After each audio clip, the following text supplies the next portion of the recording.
साथियों, आज सुबह हरदीप पुरी जी ने एक ट्वीट किया और एहसान जताया हम सब पर कि साहब पेट्रोल और डीजल पर से एक्साइज ड्यूटी 10 रुपए कम कर दी गई। पढ़ने से ऐसा लगता है कि हमें और आपको राहत मिल गई, हम पेट्रोल भराने जाएंगे तो 10 रुपए सस्ता पेट्रोल मिलेगा। गलत। यह राहत सिर्फ और सिर्फ ऑयल मार्केटिंग कंपनीज को दी गई है और हम और आप जब पेट्रोल भराने जाएंगे तो उतनी ही कीमत देंगे जो कल दे रहे थे। आपको याद दिलाता हूं, जब मनमोहन सिंह जी की सरकार चुनाव हारी मई 2014 में, तब अंतर्राष्ट्रीय कीमत कच्चे तेल की $106.94 थी, लगभग $107 पर बैरल। पेट्रोल मिलता था 71 रुपीज 71 पैसा, डीजल मिलता था 56 रुपीज 71 पैसा। युद्ध से पहले, ठीक युद्ध से पहले अंतर्राष्ट्रीय कीमत थी $70 पर बैरल, अब है $93 पर बैरल। पेट्रोल आप कितना खर्च कर रहे हैं एक लीटर पे? 95 रुपीस। ये कीमतें क्यों बढ़ी?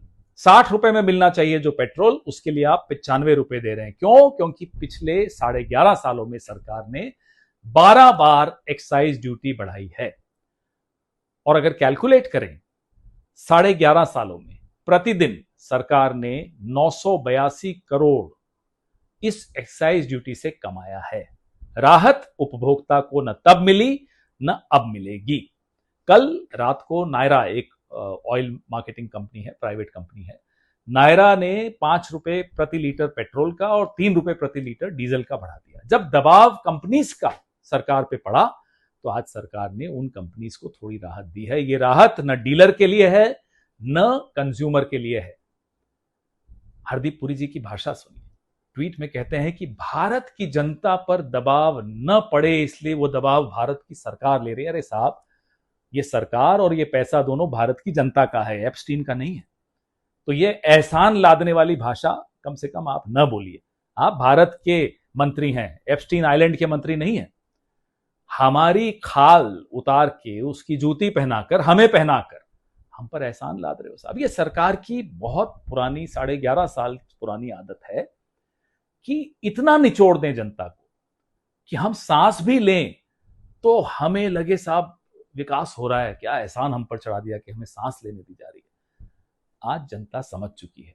प्रधानमंत्री 5 राज्यों में प्रचार करने नहीं जा पा रहे, उनको लोग नहीं बुला रहे, क्योंकि उनका चेहरा जब जनता देखती है तो petrol, diesel, LPG, compromise, operation Sindoor के सीज फायर, ट्रेड डील, ये सब याद आता है। एक फेल्ड फॉरेन पॉलिसी याद आती है, एलपीजी की कतारें दिखाई देती हैं। तो प्रधानमंत्री किस मुंह से जाएंगे प्रचार करने, ताकि वो प्रचार के लिए जा सकें। इसलिए आज ये इस तरह तमाम मंत्री इस तरह से ट्वीट कर रहे हैं, इस तरह से पोस्ट कर रहे हैं, टिप्पणियां दे रहे हैं कि जैसे कि राहत उपभोक्ता को मिली है। मैं फिर दोहराता हूं, ये राहत उपभोक्ता के लिए नहीं है, ये प्राइवेट कंपनीज के लिए है। युद्ध से पहले रशिया से हम डिस्काउंटेड कीमतों पर तेल खरीद रहे थे, जब अमेरिका की अनुमति थी तेल खरीदने की।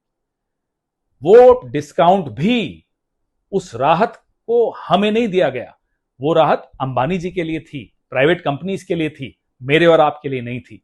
सरकार समझ ले कि अब आप हमें मूर्ख नहीं बना सकते। लोग समझ चुके हैं कि आप सिर्फ 2-3 लोगों के लिए काम करते हैं, बाकी 140 करोड़ जनता कतारों में खड़ी रहे, भुगते, जिए, मरे आपकी बला से। जय हिंद।